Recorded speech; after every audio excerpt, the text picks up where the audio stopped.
Assalamualaikum warahmatullahi wabarakatuh. Perkenalkan, kami dari kelompok 7 Sistem Informasi Manajemen Dakwah dengan anggota yang pertama saya Marfuati Lutmana Dewi dengan NIM 042 dan rekan saya Muhammad Irfan Ghazali dengan NIM 055 dan yang terakhir ada Siti Maftuha dengan NIM 056. Baik, kami akan menjelaskan mengenai pengertian, manfaat, proses, tahapan, dan perkembangan sistem informasi manajemen dakwah.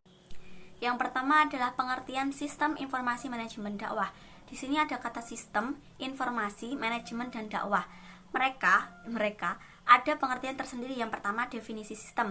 Sistem adalah sekumpulan dari unsur atau elemen yang berinteraksi dan bekerja sama-sama untuk mencapai tujuan yang ditetapkan. Seperti contoh, sistem transportasi, sistem informasi, dan sebagainya. Lalu yang kedua ada informasi. Informasi adalah data yang telah diproses menjadi bentuk yang memiliki arti bagi penerima dan dapat berupa fakta, sesuatu nilai yang bermanfaat. Lalu yang ketiga ada manajemen. Manajemen berasal dari kata to manage yang artinya mengatur. Pengatur dilakukan melalui proses dan diatur berdasarkan urutan dari fungsi-fungsi manajemen. Fungsi manajemen ada 5, yaitu POAC. Yang pertama P, planning. Yang kedua O, organizing. Yang ketiga A, actualing. Yang keempat C, controlling. Dan yang terakhir E, evaluating. Dan yang terakhir ada dakwah. Dakwah berasal dari kata da'a yada'u da'watan yang artinya mengajak, menyeru, memanggil permohonan. Jadi dari keempat kata tersebut dapat diketahui bahwa sistem informasi manajemen dakwah adalah suatu proses pendekatan yang terorganisir, terencana, serta terevaluasi untuk memberikan informasi yang tepat dan jelas serta dapat memberikan kemudahan dalam proses manajemen dakwah. Selanjutnya akan dijelaskan oleh rekan saya. Yang kedua yaitu manfaat sistem informasi manajemen dakwah. Beberapa kegunaan atau fungsi sistem informasi antara lain adalah sebagai berikut. 1. Meningkatkan aksesibilitas data yang tersaji secara tepat waktu dan akurat bagi para pemakai tanpa mengharuskan adanya perantara sistem informasi. Yang kedua, menjamin tersedianya kualitas dan keterampilan dalam memanfaatkan sistem informasi secara kritis. Yang ketiga, mengembangkan proses perencanaan yang efektif. Yang keempat, mengidentifikasi kebutuhan-kebutuhan akan keterampilan pendukung sistem informasi. Yang kelima, merupakan investasi yang akan diarahkan pada sistem informasi. Oke, yang ketujuh, memperbaiki produktivitas dalam aplikasi pengembangan dan pemeliharaan sistem. Yang kedelapan, perusahaan menggunakan sistem informasi untuk mempertahankan persediaan pada tingkat paling rendah agar konsisten dengan jenis barang yang tersedia.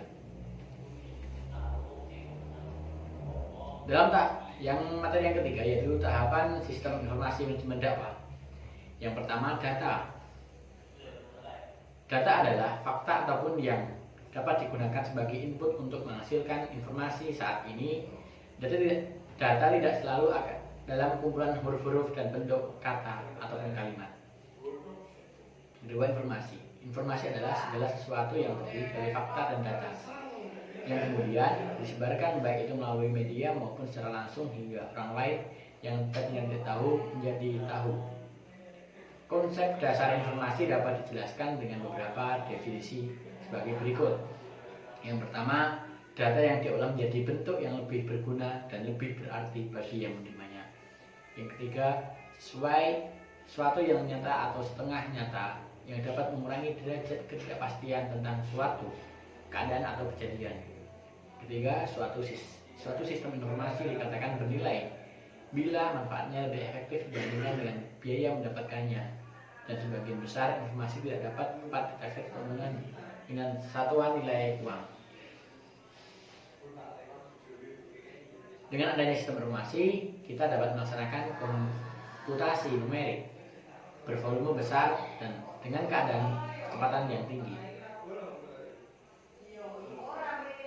Pada prakteknya, dalam sistem informasi dakwah selalu terdapat gangguan, hambatan, dan tantangan, sehingga sangat memerlukan pengendalian terhadap sistem informasi. Cara kita untuk mengendalikan sistem informasi untuk pengembangan dakwah.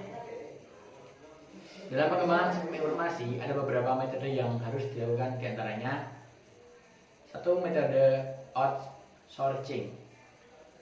Outsourcing merupakan salah satu metode pengolahan teknologi informasi dengan cara memindahkan pengelolaannya pihak lain yang tujuan akhirnya adalah efektivitas dan efisiensi kerja.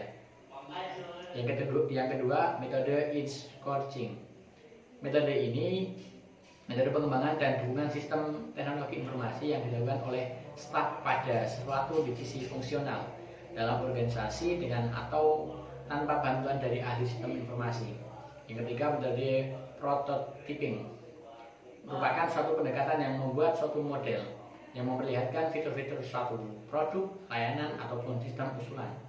Yang keempat, metode self-sourcing adalah suatu pengembangan dan dukungan sistem teknologi informasi yang dilakukan oleh para pekerja di suatu area fungsional dalam suatu organisasi dengan atau tanpa sedikit bantuan pihak spesialis sistem informasi. Oke, lanjut materi keempat yang dilanjut oleh Mbak Siti Maftuha. Suatu internet itu maka sangat banyak informasi yang dapat dan layak diakses oleh masyarakat internasional, baik untuk kepentingan pribadi, pendidikan, bisnis, dan lainnya.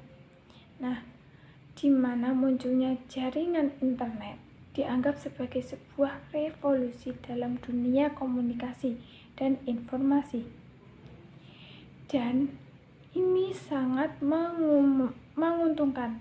Nah, ini sangat menguntungkan dalam suatu organisasi dakwah untuk mengembangkan dakwahnya di jaringan sosial atau yang sering bisa disebut dengan dunia internet atau dunia maya, seperti yang saya sebutkan tadi, Facebook, Twitter, blog atau web, dan lainnya. Ya, semacam dunia maya, dunia internet, teknologi yang marak pada masa sekarang ini.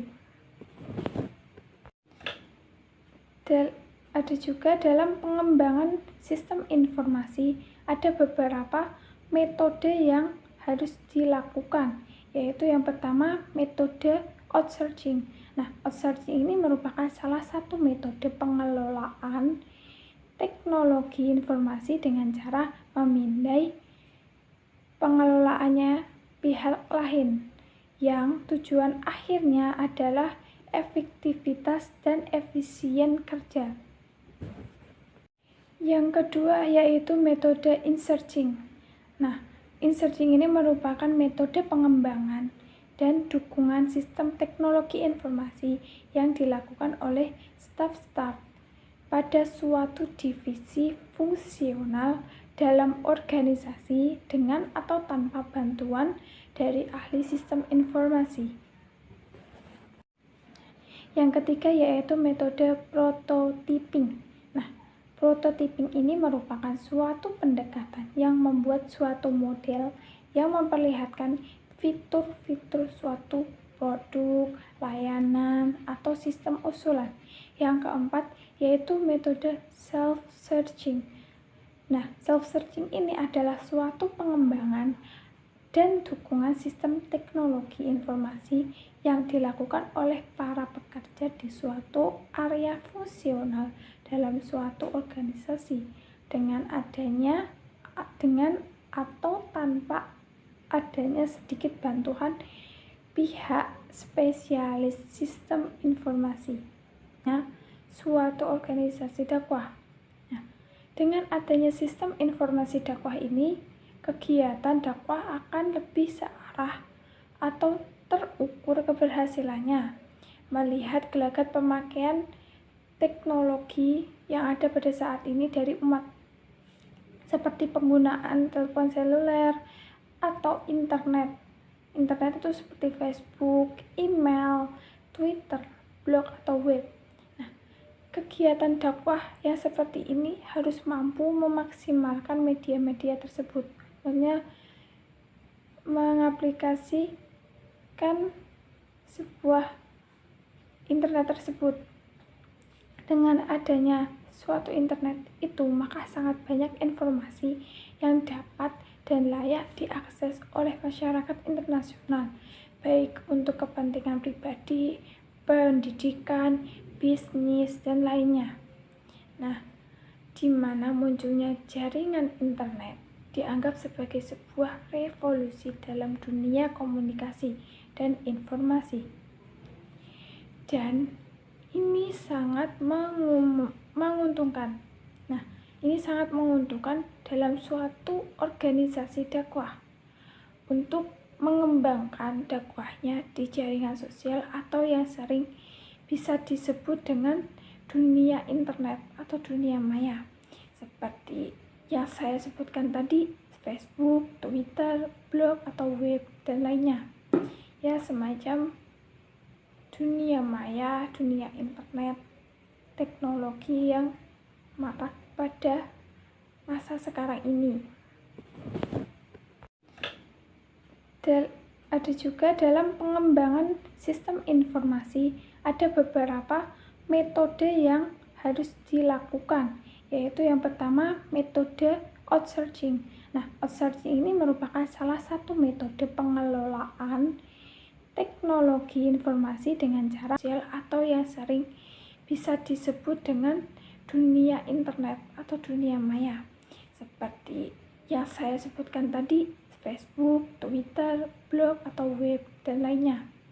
Ya, semacam dunia maya, dunia internet, teknologi yang marak pada masa sekarang ini.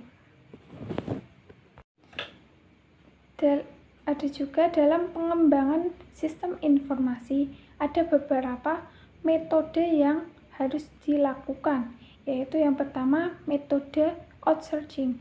Nah, outsourcing ini merupakan salah satu metode pengelolaan teknologi informasi dengan cara memindai pengelolaannya pihak lain, yang tujuan akhirnya adalah efektivitas dan efisien kerja.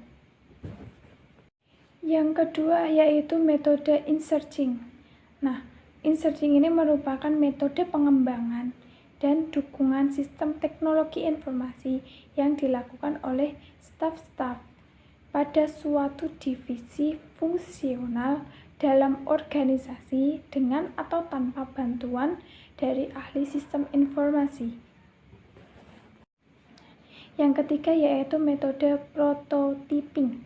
Nah, prototyping ini merupakan suatu pendekatan yang membuat suatu model yang memperlihatkan fitur-fitur suatu produk, layanan, atau sistem usulan. Yang keempat yaitu metode self-searching. Nah, self-searching ini adalah suatu pengembangan dan dukungan sistem teknologi informasi yang dilakukan oleh para pekerja di suatu area fungsional dalam suatu organisasi dengan atau tanpa adanya sedikit bantuan pihak spesialis sistem informasi.